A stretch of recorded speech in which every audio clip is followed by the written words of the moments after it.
కృష్ణకుమారి గారు, మీరు ఎక్సర్సైజ్ ఇంకా బాగా చేయాలి. ఇంకా బాగా చేయాలి. కనిపిస్తుంది ఎక్కువ చేయలేదు. ఎక్సర్సైజ్ బాగా చేస్తే ఏంటంటే కండరాలు మంచిగా బలపడతాయి. ఎంత ఎక్సర్సైజ్ బాగా చేస్తే మనం ఎంత ట్రీట్మెంట్ చేసినా మీ కండరాలు బాగుంటే దాంట్లో మోకాలు గుజ్జు కూడా బాగా పెరుగుతుంది. మోకాల మీద ఎక్కువ బరువు పడకుండా ఉంటుంది. మీరు చేయలేదు, నాకు తెలిసిపోతుంది. చేశారా? చేస్తున్నాను. సరే చేయండి. అంటే కొందరికి రిజల్ట్ టైం పడుతుంది. కంటిన్యూస్గా ఎక్సర్సైజ్ అంటే ఏదో ఒక 2 రోజుల్లో చేసేస్తే అట్లా రాదు కదా. 3 నెలల నుంచి 6 నెలల వరకు కంటిన్యూస్గా చేసుకోవాలి.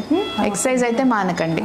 గుజ్జు పెరిగింది బాగుంది, కానీ కండరాలు ఇంకా బలపడాలి. మోకాళ్ళు ఎక్సర్సైజ్ అనేది చాలా ఇంపార్టెంట్. నొప్పి రాని వాళ్ళు కూడా ముందే ఎక్సర్సైజ్ చేసుకుంటే ఆ కండరాలు బలంగా ఉండి మళ్ళీ ఇంకా నొప్పి రాకుండా ఉంటుంది, అరిగిపోకుండా ఉంటాయి. మంచిది. 2 కాళ్ళు చేసుకోవాలి. ఇప్పుడు దీనికి ఏమైతే నేర్పించామో ఈ ఎక్సర్సైజెస్ ఆ కాలుకి కూడా చేసుకోండి.